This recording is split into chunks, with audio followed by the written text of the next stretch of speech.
Good morning, everyone, and welcome to the Collecting, Researching, and Writing While Black Conference, our first session of the day.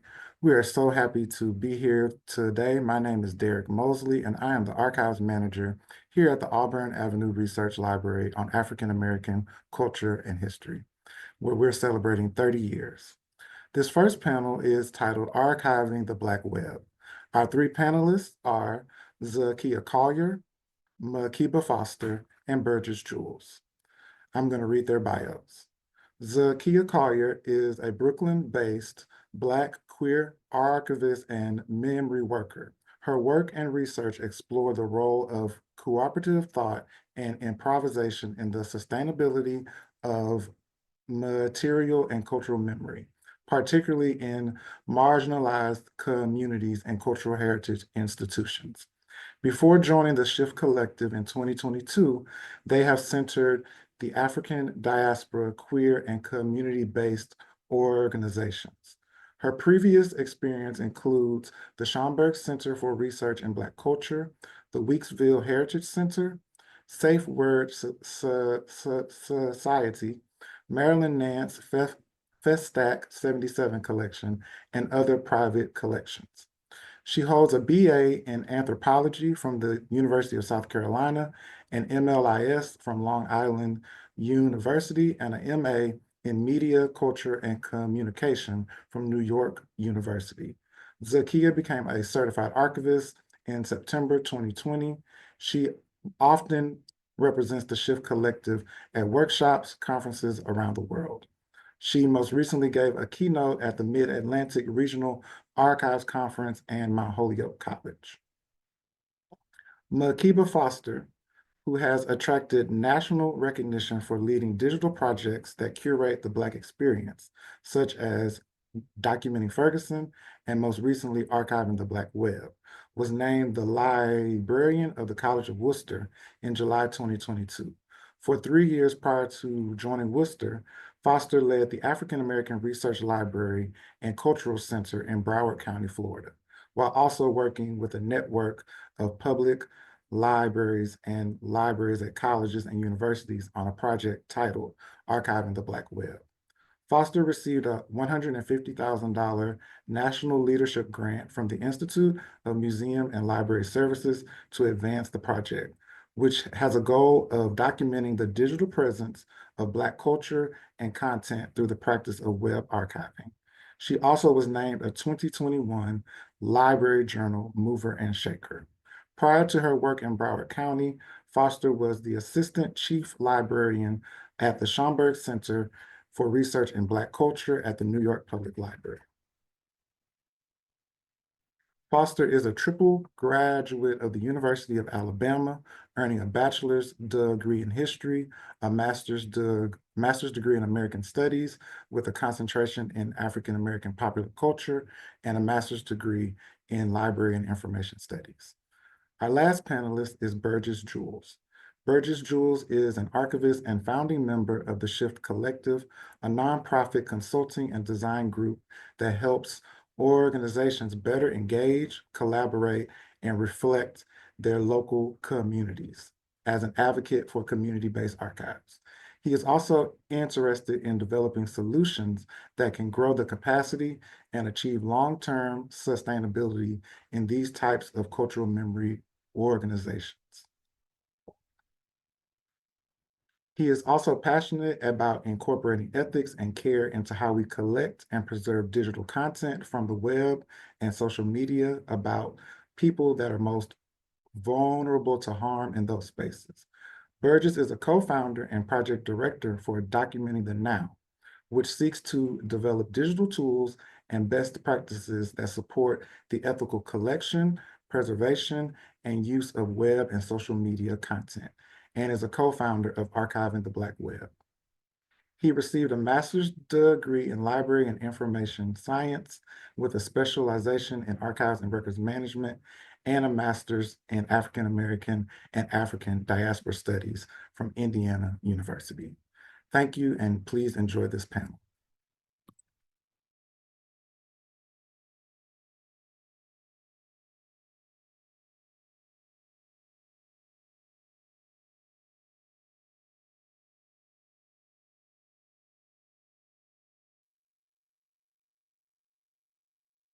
cloud.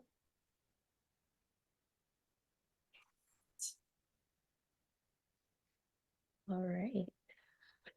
All right. Thank you all for joining us whatever time you're tuning in. I know this is a morning session, but it is pre-recorded. But we want to thank you for your time to celebrate the Conference of Collecting, Researching, and Writing While Black, celebrating 30 years of the African American Research Library, also known as the AARL, Auburn Avenue Research Library, founded in 1994. And so we're happy to be a part of this commemorative celebration with Archiving the Black Web. And we have our team here. I am Makiba Foster. I am the principal investigator for Archiving the Black Web, also known as ATBW.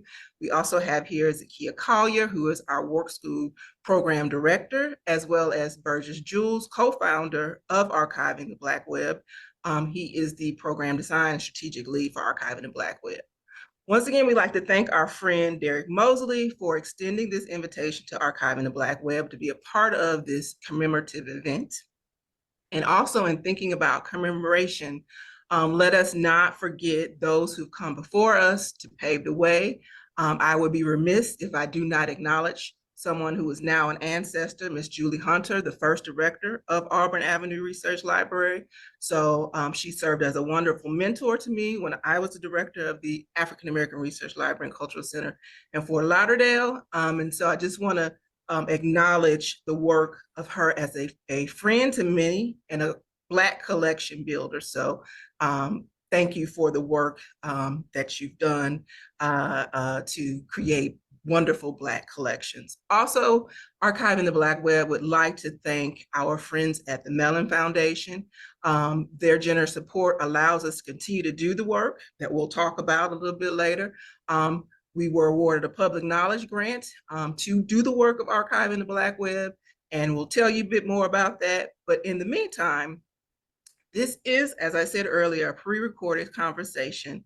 And so what you'll get is sort of like a fly on the wall in the conversation of friends that have been working on a project for over 5 years to help Black folks and Black memory workers do the work around web archiving.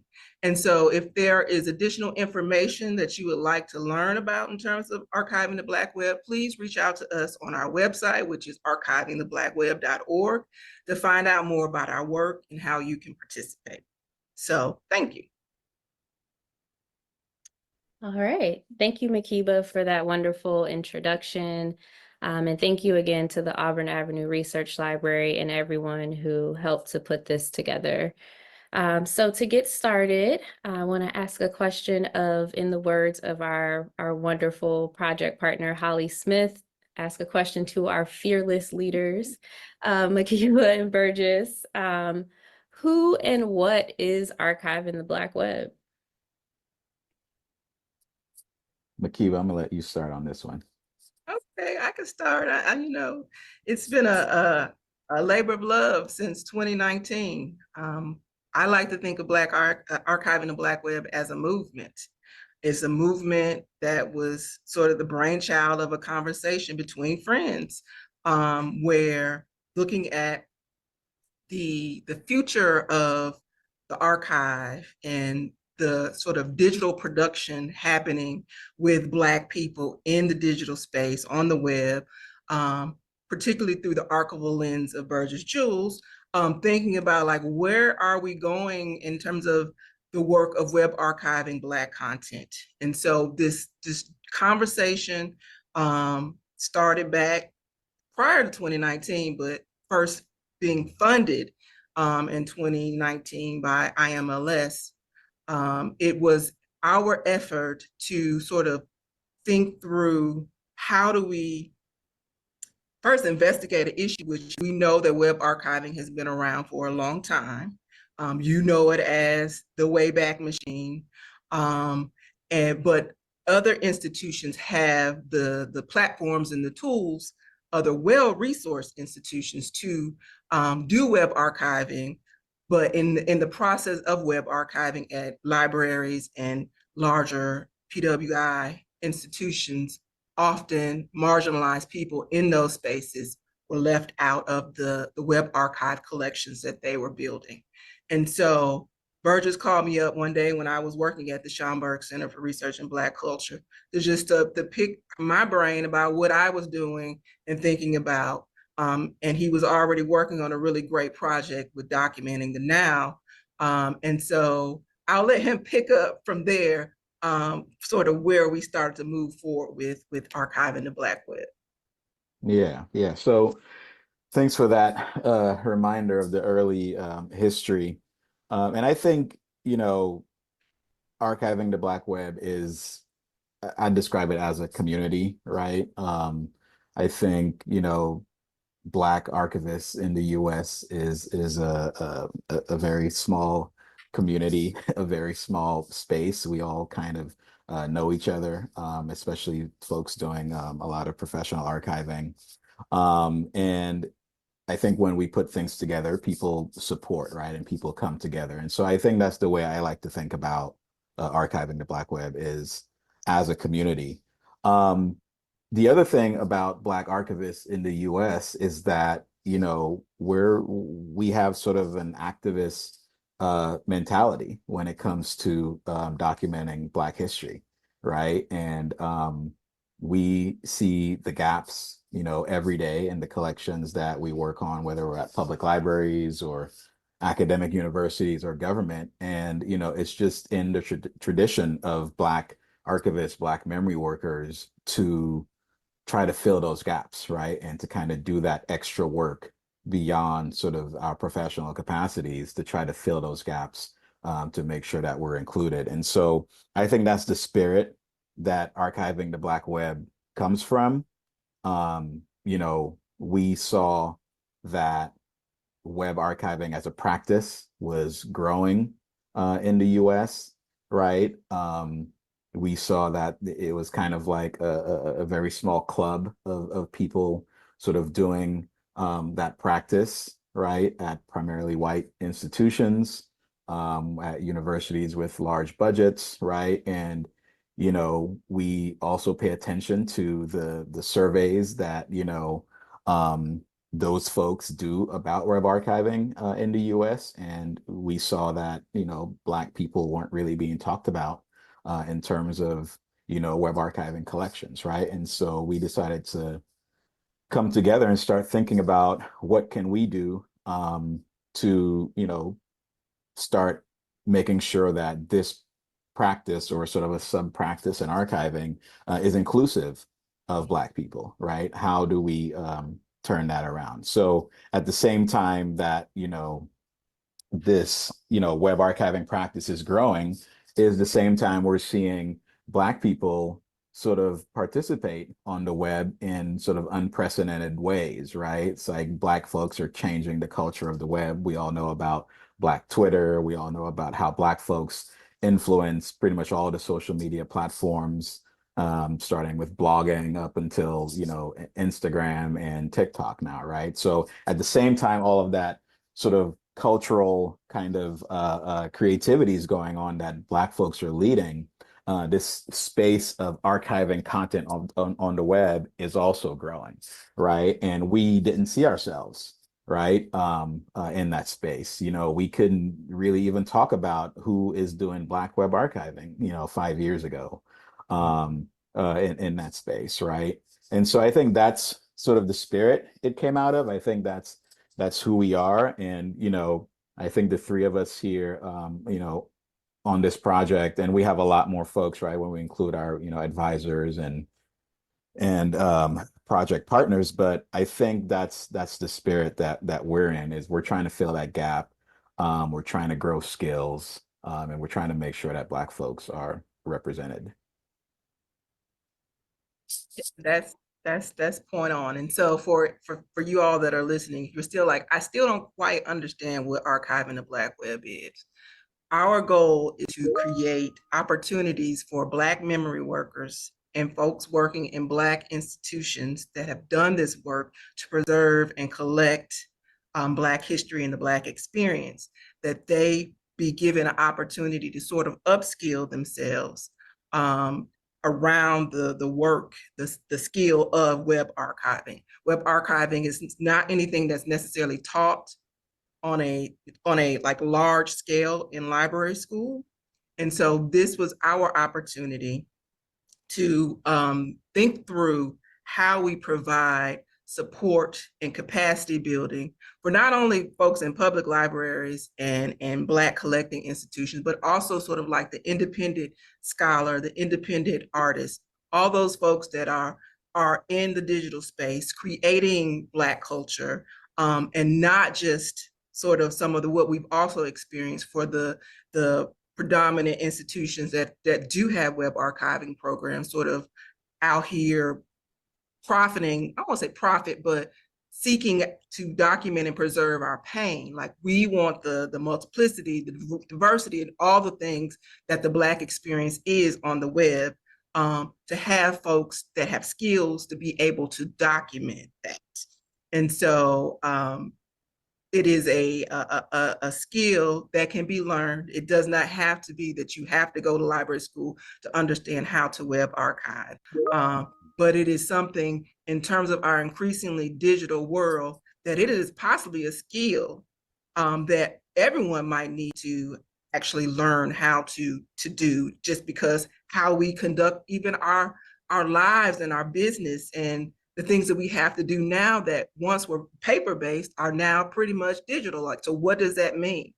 And so we'll talk a little bit more about the technicalities of what web archiving is, but for the most part, it is a program that we call Work School, that will train folks to learn how to web archive, and hopefully then set them up to be able to establish the infrastructure at their institutions to be able to continue this work. All right. And so now it's my time to ask the question of the web archivist, digital archivist. Hi, Zakiya. Hello. Can you tell the good people out there what exactly is web archiving? Yes, I can. So, I think that we are probably all familiar with different aspects of preserving the web. As you mentioned before, Makiba, some of us are familiar with the Wayback Machine, which is the Internet Archives tool for sort of providing web archiving technology sort of publicly to anyone who decides to use the Wayback Machine to research and find preserved websites or to preserve them themselves.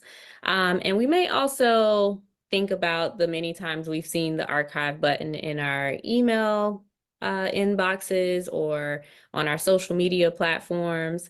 But that's just a little bit outside of what we think of when we talk about web archiving as a sort of subdomain of archiving. And so archiving, we'll start there, is sort of the process of preserving objects, photos, documents, anything, in order to have it for the future. And so those that are familiar with the wonderful, which all of you watching this should be familiar with the wonderful work of the Auburn Avenue Research Library. So I really don't have to explain this to you. And you can always go there to learn more. But what web archiving is sort of taking that practice of preserving things for the future and doing that online, which we might sort of wonder, like, how do you actually go about doing that? But web archiving is literally the process of collecting sort of portions of the World Wide Web, WWW, and preserving those collections in an archival format. And that's sort of what separates it from, downloading your Instagram archive or downloading your email archive, is the preserving it in an archival format. Which is called WARC, which you'll hear us say a couple of times, which just means web archiving. And that is a file format type for preserving web archives. And also the other part of archiving, but also web archiving, is making sure that these things that are preserved, these web archives, are made available for use and for research, and for anyone who wants to review it and just understand the history of the web, or if you're interested in what, your institution's website looked like 30 years ago. Web archiving is the technology that allows that to be possible. Or if you're interested in what, social groups or community organizations were existing in your neighborhood, 20 years ago that may not exist, but they had a website. It was super HTML coded and black and white, but they did have a website and it told you about their activities for the month, or maybe your church and what they were up to, years ago. And so web archiving uses special tools and software to be able to sort of take what I would describe in the simplest terms is sort of an interactive, screen recording or screenshot of the web in the way that it looks on the day and time that you are deciding to preserve it. And so that means that if you decide to web archive it tomorrow, someone could have made the smallest tweak to um, to the design of the page, but web archiving would be able to capture that without you having to take screenshots every single day. But you're also able to preserve sort of the interactions and the way that we actually interact with the web. And so if you would click something and that takes you to another page, web archiving would allow you to also do that, so that not only are you seeing the web as it once existed, but you're able to experience it as it once existed, even if it was just a few hours before. Because as we know, the web is super ephemeral and it changes quickly. And we also run into instances where the technology is imperfect. Platforms change their offerings, they change the services that they provide. And it's very quick for us that we can lose content that we take for granted because we think it's just going to be on that website that we go to all the time, until that one day you go and it says that, they're no longer, working with this particular hosting service, or they have a new website and they didn't give you the address for it. And you're like, wait, I thought we were friends. Why'd you, take this resource away? And so web archiving is sort of useful in a lot of different ways: research, accountability. So, someone says, I didn't say that. And you're like, yes, you did. So sort of having the same kind of impact as a screenshot, where you're able to have receipts and say that, no, this is what the website said, a week ago. You may have changed policy, but, I'm coming with my receipt from last week. It's also useful for internet research and understanding sort of digital cultures, which many of our friends and colleagues are researchers of sort of the communities, the Black communities and spaces that exist online, and being able to sort of preserve that in the moment to actually, understand what dynamics are going on there, what are the discussions, what are the movements that individuals are interacting with or a part of, and sort of really being able to freeze things in time for a moment to really get a full understanding of what is happening in Black communities online. Yeah, great job, Zakiya. Yeah, I think one of the things I want to add about web archiving, especially when it comes to Black folks, is, I think it's really a really important practice, especially for just Black content creators, or just folks who are not doing this as a job, like doing archiving as a job, but people who are, highly participatory online, right? And are doing things online and building things online. I think the ability to be able to save that content and be able to get to it later. All kinds of things happen in the world, servers go down, attacks by, malicious, forces, all kinds of stuff that happen online that can cause you to lose your content. And I think especially for Black folks who have really kind of pioneered and figured out ways to make a living out of online content. I think it's really important for for those folks to have access to these kinds of tools and knowledge and skills to be able to save their own content, and to have low barrier ways to learn the tools and to learn the processes to be able to save their own content so they can get back to it in the future. So I think there's a lot of promise for that. Absolutely. Thank you for bringing that into the conversation as well. Because it's just so important for us to be thinking about, the content that we create. We're so familiar with sort of the analog of, I'm going to keep this document because I know it's important, or I'm going to keep this physical receipt because, I don't want anybody saying I didn't pay for this, or I want to be able to return it, or whatever the reason is, or keeping medical documents. We're familiar with that because we, lived it, entire lives and generations before us. But it's not always front of mind to think about the millions of things that we create just by interacting with the web every day, and like thinking about that one comment you put on that one post, and how many comments you might make in a day or likes you make in a day are all a part of your digital footprint, and telling the story of like how you existed and interacted with the web and the people that you're coexisting with online. And so just having that part of mind, for people that are doing anything online, but especially those of us that are, our careers are, web-based, and, it's really a part of the telling the story of our creativity and our careers as content creators, or, other sort of web-based roles in our digital world. Yeah, yeah. So I think this it's a good time for this next question. So thinking about the theme of this conference, which is collecting, researching, and writing while Black, how do you all think our sort of work at Archiving the Black Web, how do we connect our roles, right, in the work that we're doing at Archiving the Black Web with the mission, with the theme of this conference, collecting, research, and writing while Black?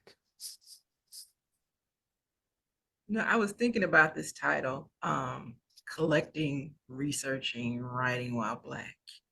And there's a lot of things that we do while Black that actually in some ways are to our detriment. And so it made me start to think about, like, even though this sort of work of collecting, researching, and writing is important to the Black experience, right? But even in that, thinking about where we are politically as a country, all the things, like what we are doing is under sort of like a constant threat, like funding, like the sustainability of this project will be whether or not we can continue to show the value for funders, or figure out how to fundraise and make ourselves sustainable.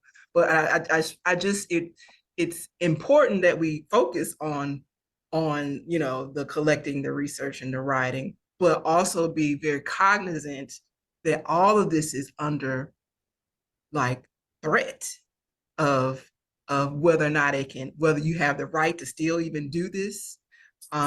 That's one of the reasons why we exist now, because there was an urgency that all of this Black ephemeral content that's out there, that's being neglected by other people who claim to sort of to collect and preserve, but not really focused on the Black experience. But we understand that like folks have committed themselves, whether the resources were there or not, to preserve Black culture and Black content.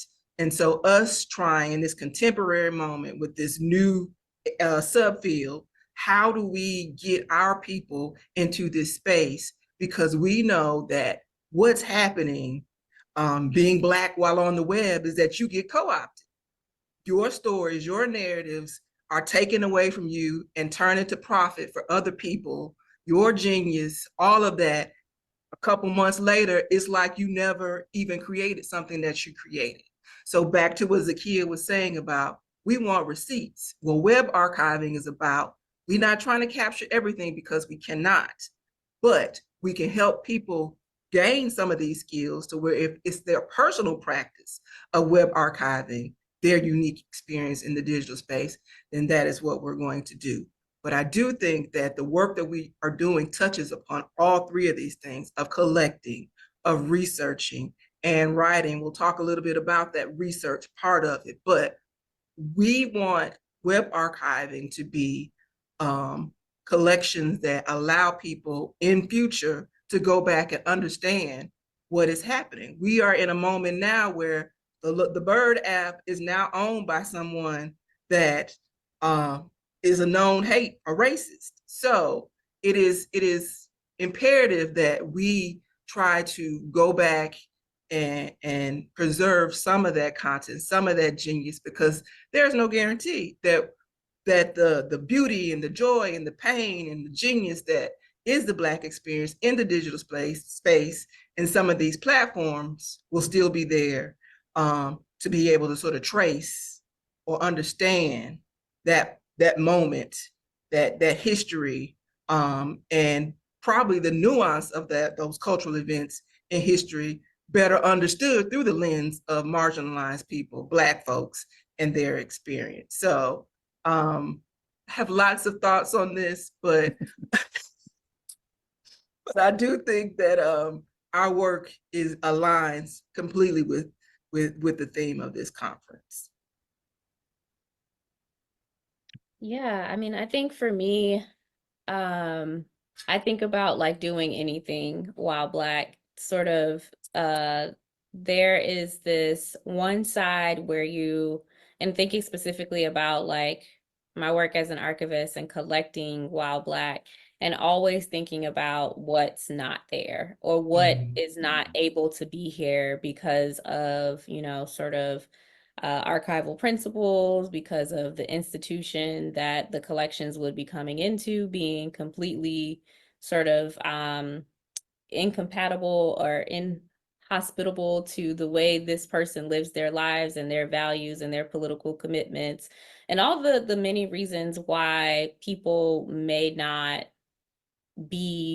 Black people may not be able to be included in certain spaces and technologies, or maybe the right people are not there to be able to know what Black people do on the web and where they are, and know that Black Twitter is not a separate website, because there are many people that still think that.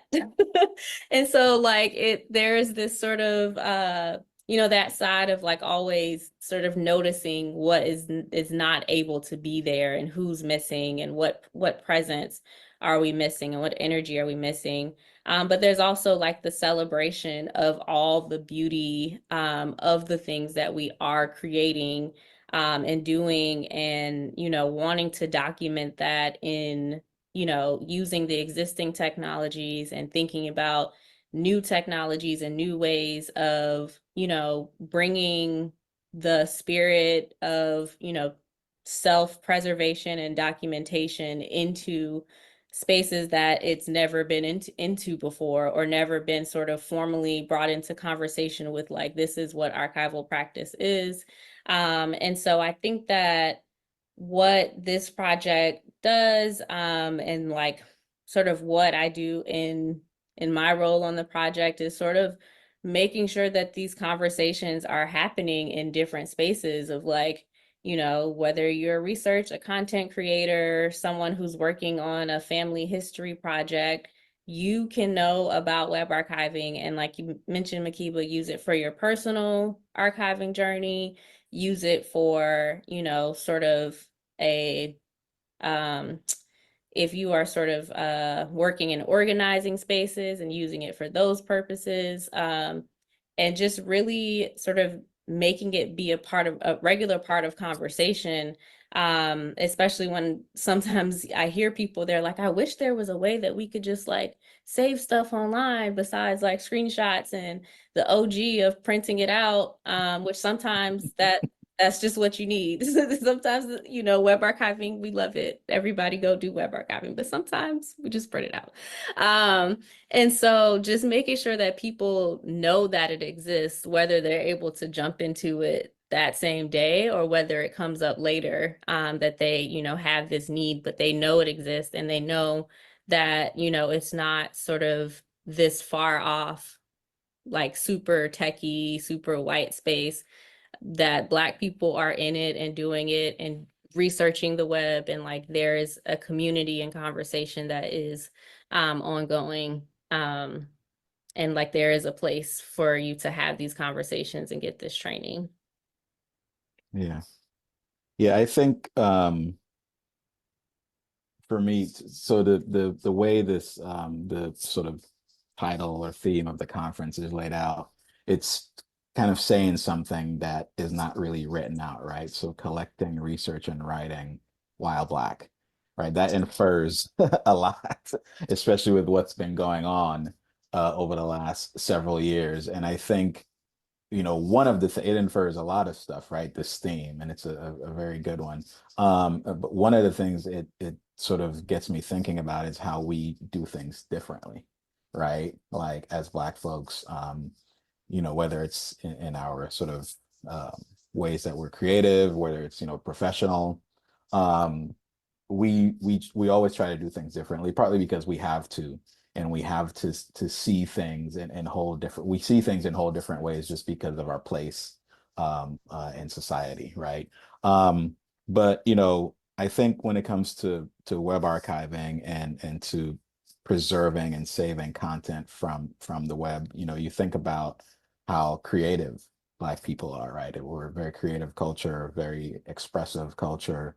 Like we're proud of our histories, right? Whether that's, family history or community or like cultural history. We're very proud of those things. All of those things are happening online, right? And Black folks in general just have a long tradition of saving things because things have always been taken away from us, right? Or not preserved about us. And so we have a long tradition of that. And I think extending that sort of practice and that sort of memory keeping and all that to the web is not a stretch at all, so we belong there, we belong in that space.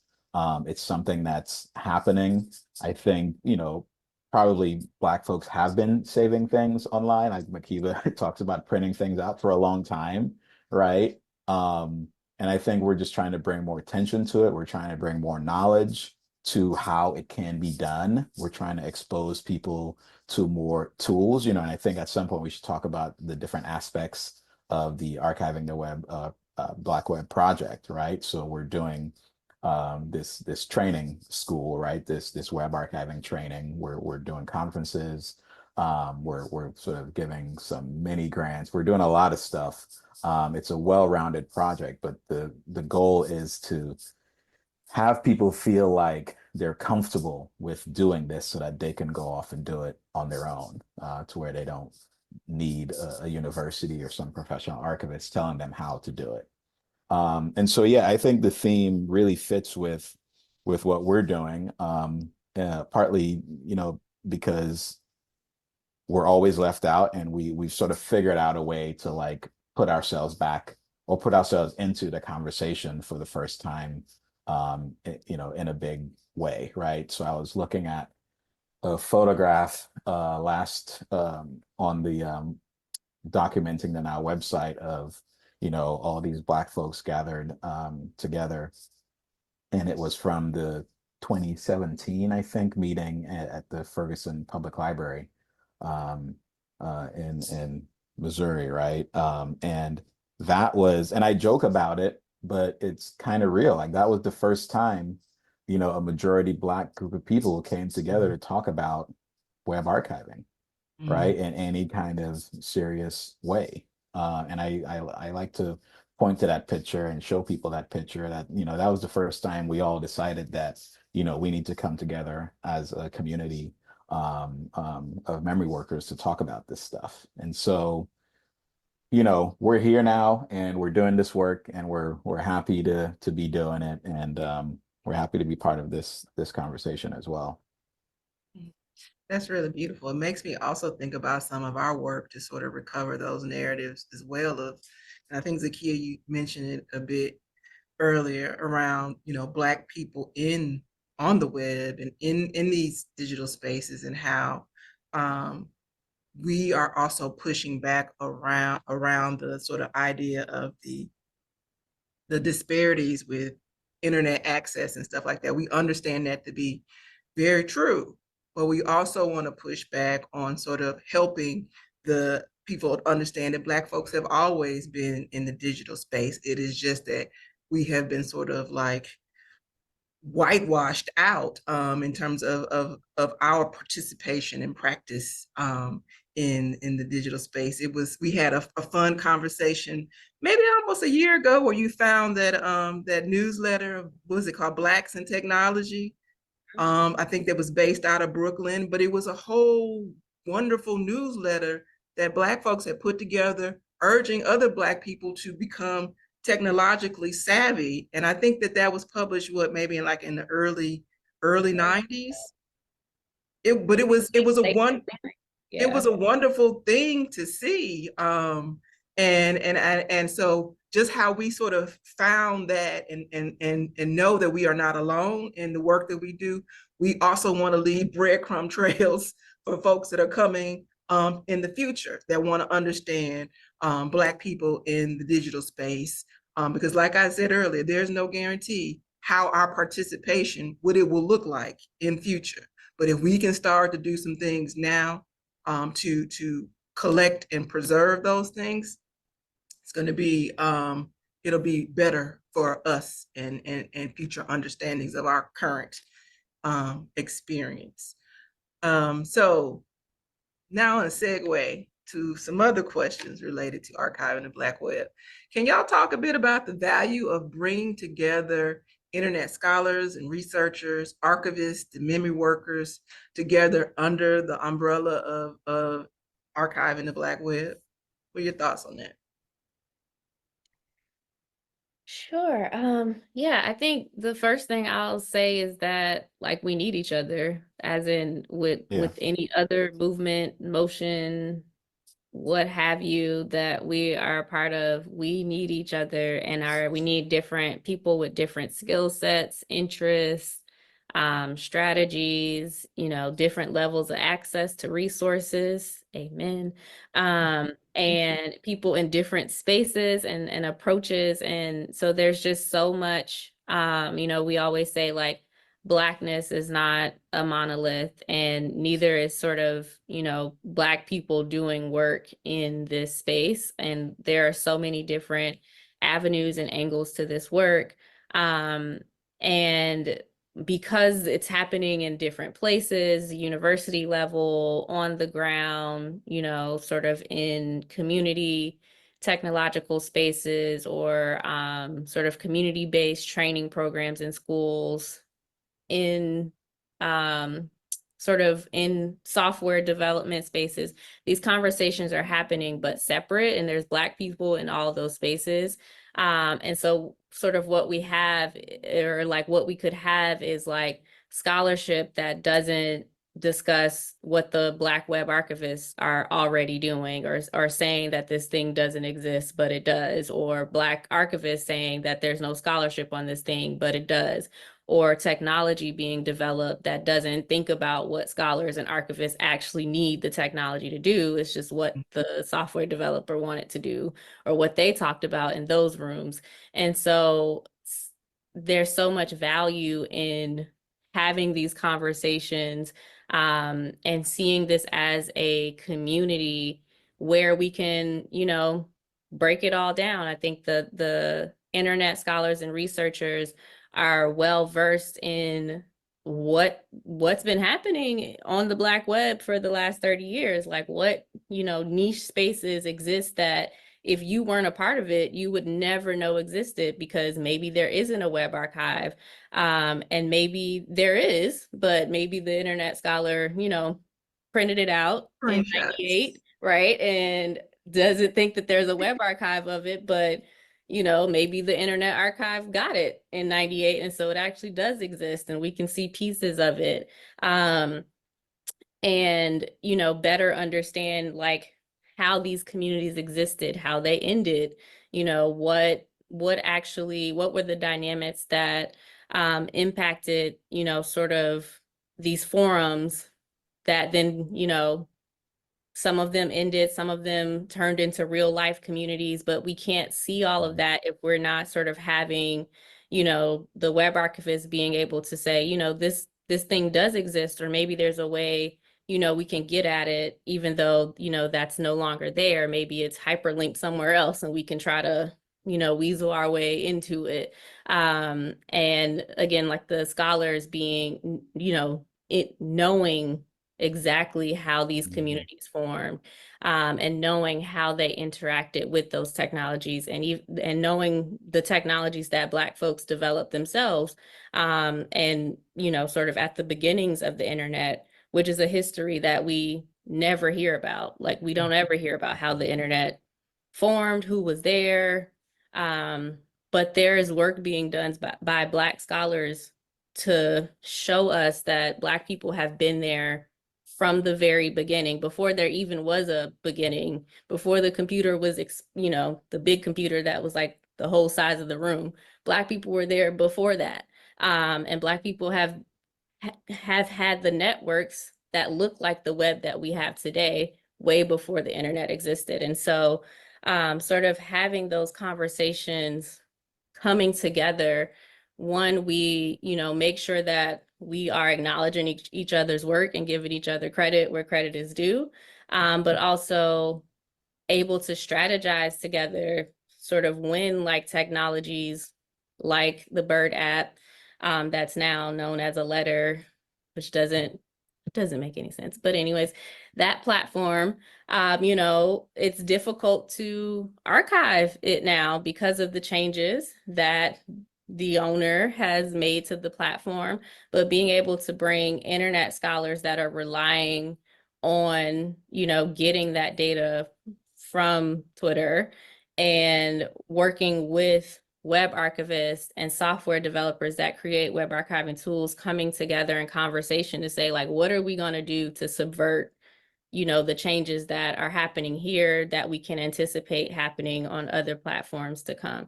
So I think it's like, a place of being, we love to just come together anyway. So it's like an opportunity for us to just come together, but also like to recognize each other, to really, know what gaps are there, because we're able to, figure that out in conversation, and truly get at them, and like really kind of nail down and like get to the nitty gritty, because we're all in conversation together. But when it's necessary for us to strategize against, sort of unnecessary platform changes that prevents us from, getting access to our history and knowing what's going on these platforms, and causing mass migration to other platforms, we're able to come together to study that, to strategize, to create new methods, to get around that. But we can't do that unless all those people are in that conversation at the same time.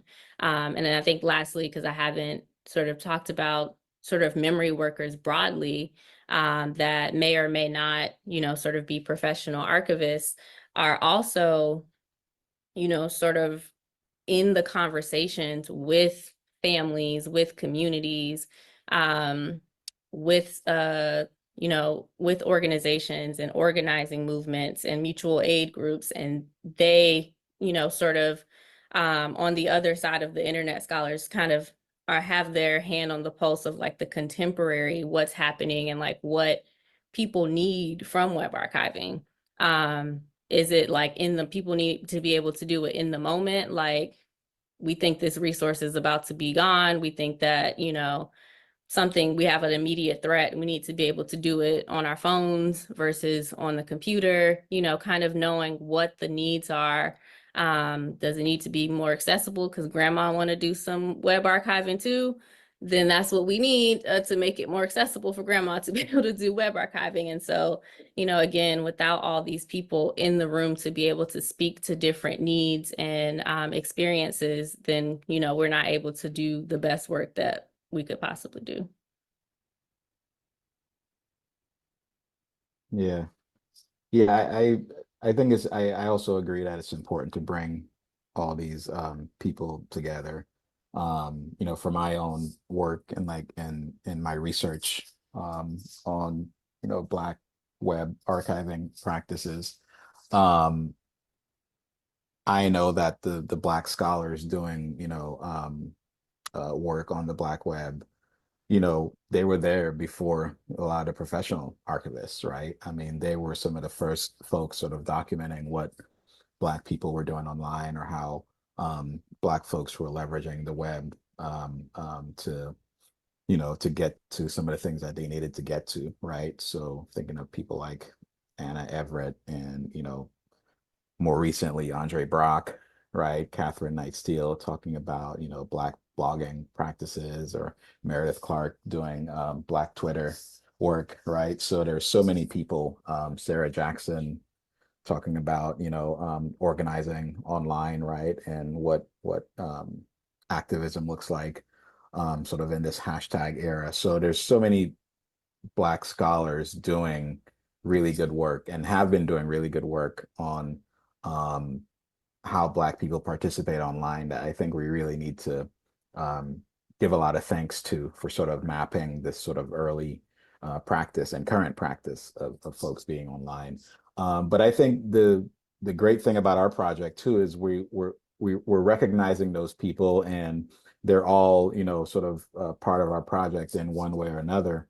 But we're also recognizing the immense value of independent memory workers, you know, people like Renata Shirlise and Camille Lawrence, you know, people who are doing really great work building archives and building Black, you know, Black history projects, you know, like sort of leveraging like the utility of these platforms, right? Like Instagram and TikTok and all these other platforms, and just showing, using these platforms as a way to amplify Black history and Black archives, right? So that's another group that I think, you know, has done a lot, you know, in terms of, you know, kind of showing us the power and the possibility of the web. In a lot of ways, you know, these people have done more than, you know, Black professional archivists, right? In terms of documenting what's going on online and how people are using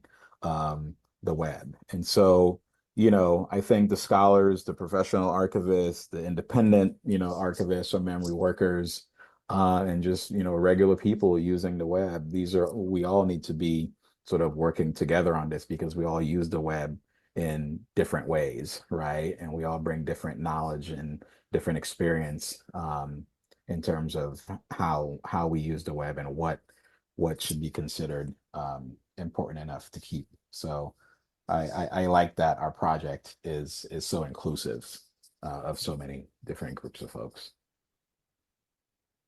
Absolutely. I don't have much else to add, but when I think about that question, I think about our project as almost like a triage, because Zakiya talked about sort of like these silos, all of us doing good work, but we need each other, and we need to be in communication with each other in terms of how we support and lift the work up and be stronger together. So I think, like I said, the work that we're doing is trying to sort of triage what has happened in the past and how we get to a better place for future users and for the content that is there, and so it doesn't disappear.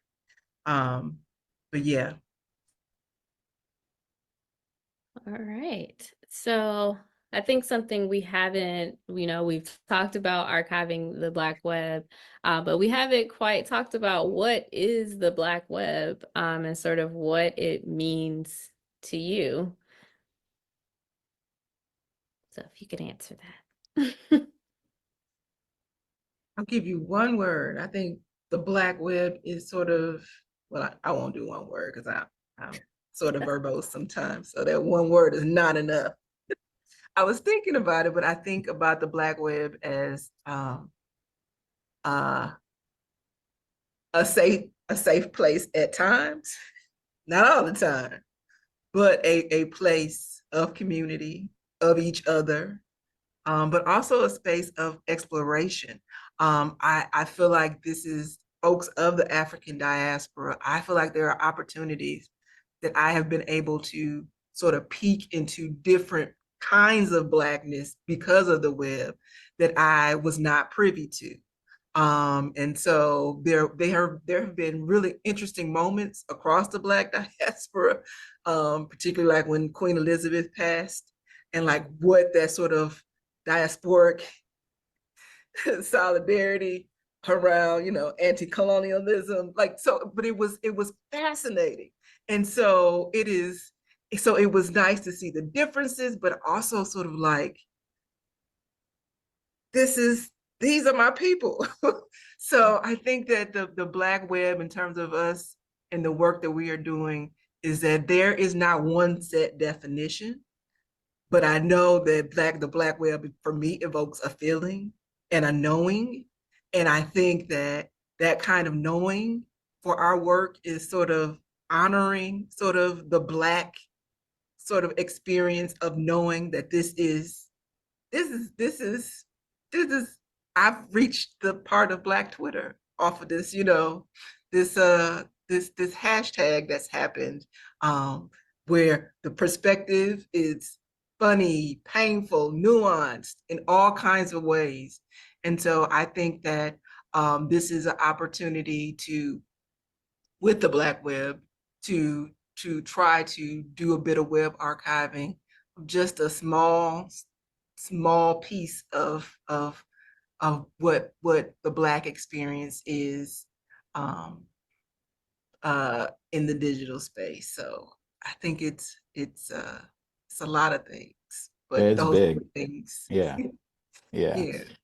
I mean, I think that's kind of why we went with the that term, right? Or that phrase, the Black web. It's, it's intentionally a big thing, right? And we're not gonna, fool anybody by trying to claim that we have one kind of single definition for what that is. Um, I think the web, in general is if we think about like it in terms of how it relates to Black people, I think it's a place to kind of discover, right, Black expression and Black existence, like, the various ways Black people do this, right? So I think when I think about the Black web, that's kind of the first thing that comes to mind, right? It's a place to kind of discover the various ways that Black people exist and express themselves. And there's the good and the bad and the funny, and all of that kind of mixed in there, right? So it's a big term, it's a big phrase, and we want it to be that way because, we want, to be as inclusive as possible. And we want a lot of people to feel like they could become part of this project and could, we want as many people as possible to learn from this project. So I would also say it's, the hope is that, you know, we do define it in some ways as this project goes on, but we don't necessarily expect that definition. We don't expect that definition to be final, right? It's a definition that's going to keep growing and evolving and turning into new things and allowing people to see things in new ways. So yeah, it's a big phrase on purpose, and I don't have a single sort of definition for it, but it's, you know, that's where I'm at with that one. I'm happy to be a part of it. Yeah. Yeah, I Zakiya, mean, what do you If you think? know, you know, right? yeah, Right. I think I come from a big family, and I think a big family where people are pretty dispersed. But when we come together, it's a lot of things going on Mm. all at the same time. But there's like there's some mutual line of agreement, which is the food line. We all go into the food line. But there's so many different dynamics happening. Some people speak different languages, or they sound like they speak different languages, but they family and we all here together. You know, some of us were raised a little differently from others, and you know, you notice things, and you have people who are all games. You know, they're playing cards, they're playing dominoes, they're all games. That's all they're here on the internet for, is the joke and play games all day long. And that's great. Then you have people who are more serious and they're having political discussions, and you know, they might hop into a game, but then while they're playing the game, they're still having a real deep, like, philosophical, political conversation. You have people who are like, your uncle got you tinkering on something in the garage, and like, come help me with this real quick. And I see those as like the people, the Black software developers who are making these platforms, you know, work for Black people online. They're in the spaces, they're creating stuff just for Black people.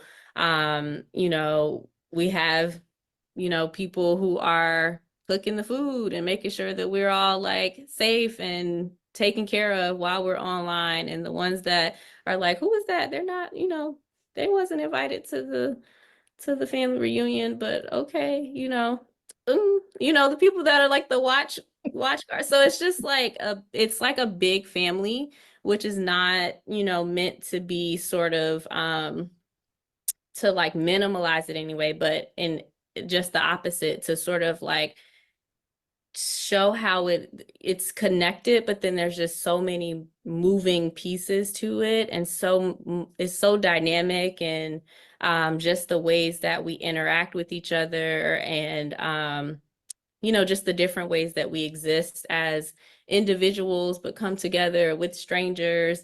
And I think this analogy works for me because that's kind of how I felt when I like first interacted with the Black web, as I know it, of just like, oh my gosh, there's so many people that I don't know, but like we have like some similarities, and like we joke the same way, and we, you know, are upset and sad and want to, you know, rage about the same things. And we just feel like we are all here together even when we disagree. And obviously there's mess, and there's obviously people that can't come back to the family reunion no more because of the mess, and like there's stuff that happens, but we still recognize that like this is the container. Like, I think archiving the Black web is like a container of like of all these different experiences and dynamics. And, you know, if you ask every person at the family reunion about what happened, they all have a different story about. So I think we all have a different definition of what the Black web is, but we were all there at the same time, eating the same food, but like we have different experiences. We interact with different parts of it. We rely on it in different ways, but it still is like our Black web. That's an amazing. How could you never tell me this before? I love this analogy. It is. I love it. I love it. That was just for made Auburn perfect Avenue sense. Research Library. I couldn't, nobody else. This is just for this audience here today. Y'all are the first one to get that hot off the press. Listen, if we're celebrating 30 years of ARL, so family reunion is a celebration. So exactly. I love it. That's really beautiful. It really spoke to all the different parts of the Black web, and yeah, I love it. So let me ask this question. How does archiving the Black web fit into and transform the archival web field? So archives, the field, how does web archiving or archiving the Black web, how do we fit into this field?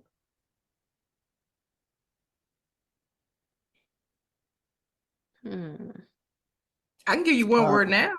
Oh, yeah, go yeah, ahead. Disruptor. Yes. Okay, yeah. Disruptor. Mhm. Yeah, I mean, Yeah, oh, go ahead. go ahead, Zakiya.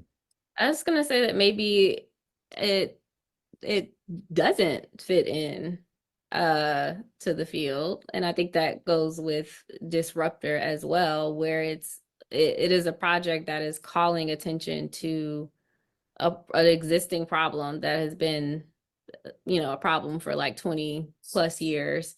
Um, and really bringing people into conversation, like we talked about before, that may have never been in the same room together, never knew that they could be, going to an internet researcher's conversation, with web archivists or Black archivists and memory workers in general, and just like being like, what has been existing before this has not been working. So this is what needs to happen now, is bringing all these people together, like the forum that we had in 2021, which really was like its own family reunion itself. And like, there's so many new people that I didn't know before that, but we're all in this conversation around, wanting to document how we live and exist online. Um, but I think it's transforming the field just through that, of like deciding that Black people are going to have access to web archiving technology and skills. And like, we're gonna make it happen. And it's just that. It's like, if no one else is gonna do it, we don't need you to. It's too late, too little, too late. But we have decided that we are going to have access to this technology. We're going to train people. And then, hopefully those people go on to train people, and really have this entire like ecosystem of Black folks that are, concerned with and doing the work of preserving, our lives online. Yeah. Yeah, I guess I like that word disruptor as well, in terms of, doing things differently than what's traditionally been done in the professional space, which has been more about sort of holding on to knowledge, and holding on to knowledge for yourself, right? And also at the same time taking knowledge out of communities and bringing it into the university space. And so we're not doing those things. Um, we're doing something different. We want to sort of give this knowledge to anyone who wants it, and we're actively trying to do that. In some cases, we're even paying people to learn, right? And um, so yeah, I think that's the big difference, and I think that's I think a lot of times, and for sometimes for understandable reasons, but professionals obviously want to protect or safeguard like knowledge and skills and tools, right? So that that's a way to preserve their own jobs or their own careers and their own futures, right? But we don't sort of believe in that, right? We believe that the ability to be able to preserve this content, what some of this content means for documenting Black history in general, all of those things kind of trump this idea of holding on to some of this knowledge for yourself. Like, we want the knowledge to be out there. We want people to know how to do the work. We want people to know what tools are available, how they can contribute to developing new tools. Like, we just want people across the board involved in this practice, and that's what we're gonna keep doing. And I think too, not only, sort of making the tools, the technology, the strategy available to people, but also sort of in transforming the archival field, in terms of like, and web archiving field of really thinking about the potential harms that are there for Black people, and like, and that is built into everything that we are doing, in making sure that Black people are safe in doing web archiving work, and also the people that they are documenting are as safe as possible for us to be, and sort of prioritizing the ethics of thinking about, you know, getting consent, being in conversation with, you know, the people and the communities that you are documenting, and not running to the, you know, front lines of a protest and being like, you know, let me web archive this for you. And it's really about slowing down and being a part of conversation and community, so that we can be as ethical and intentional, and as safe, you know, from all the forces, surveillance, fascism, et cetera, et cetera, et cetera. And so just wanting to, yeah, say that that is a key part of our work as well, that is not always centered in, you know, archival education and training.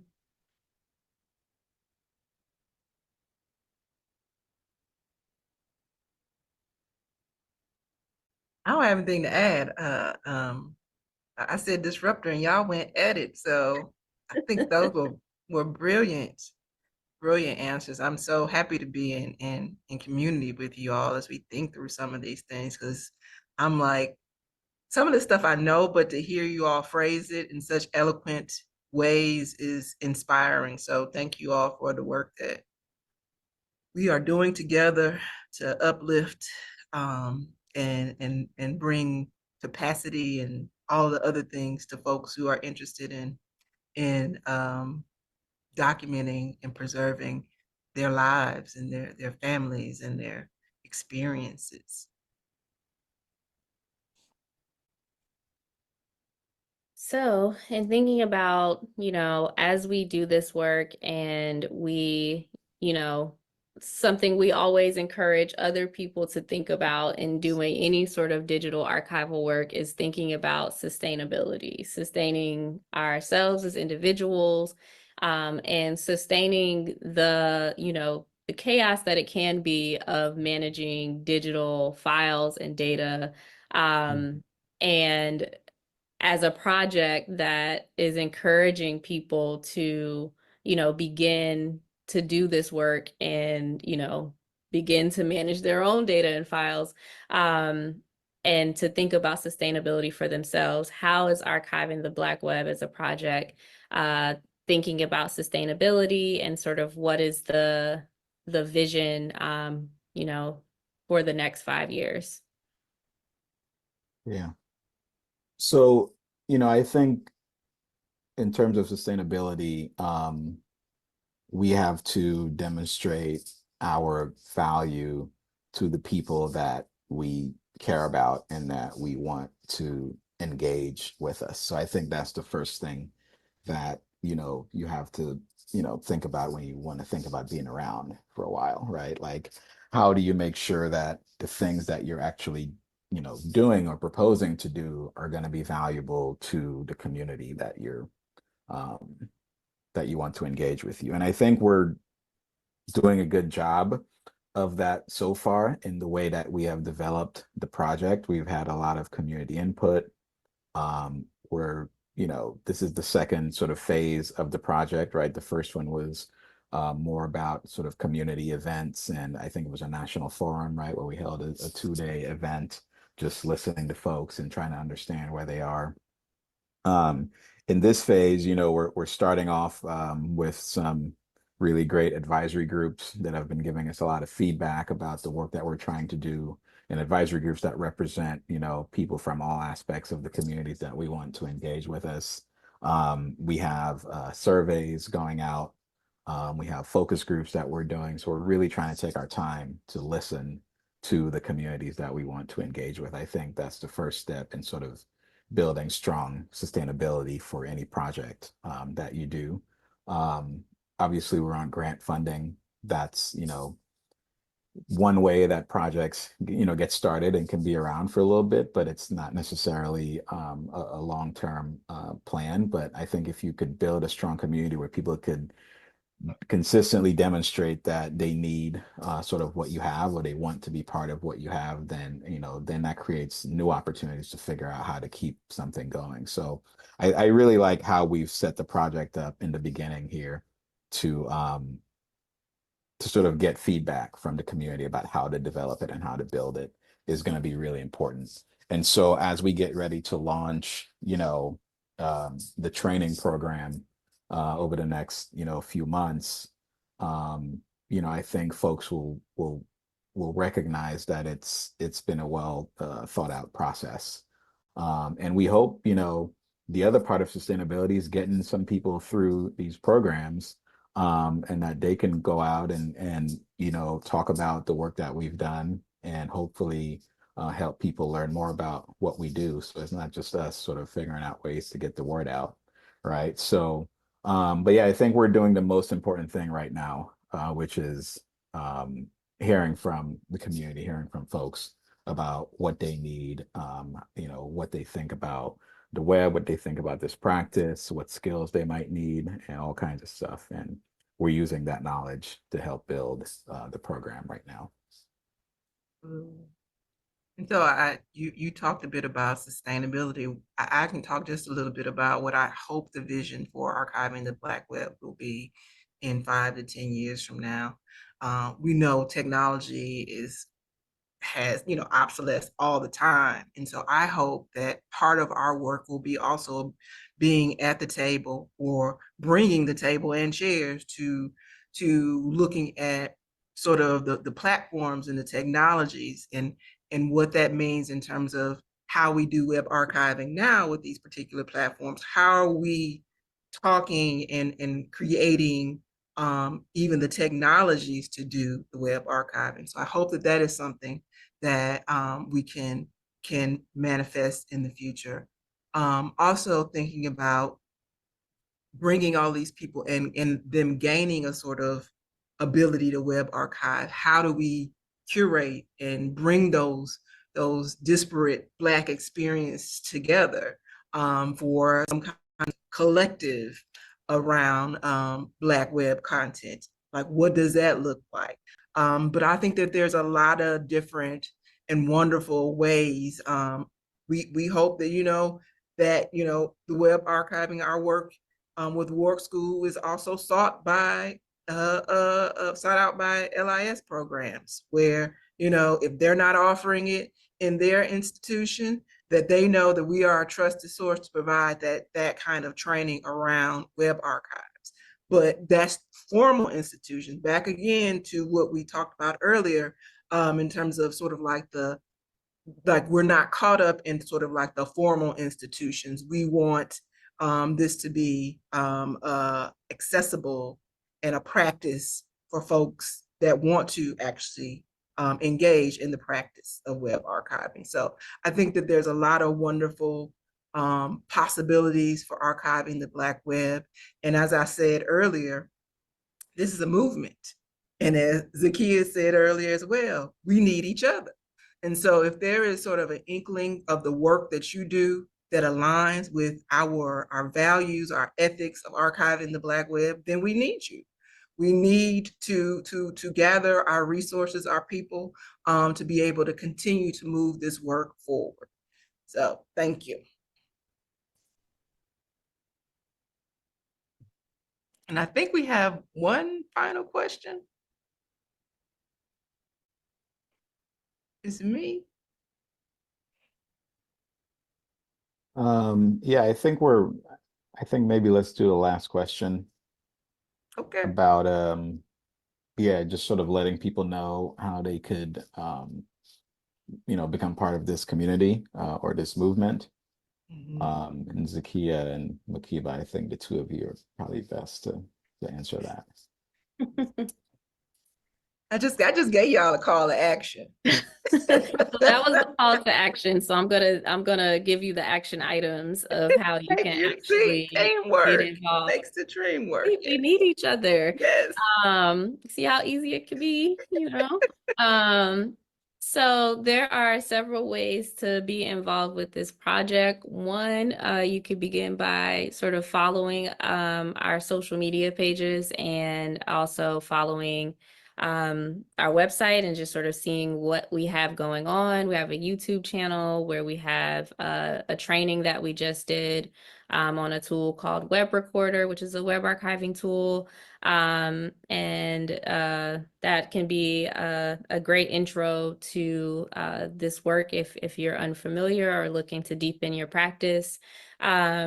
So that's one way. Follow our socials and websites and things. You've heard us mention a couple times this work school that we didn't get too much time to go deep into, but over in the next month, you should see, if you're following our socials and our website, always going to take it back.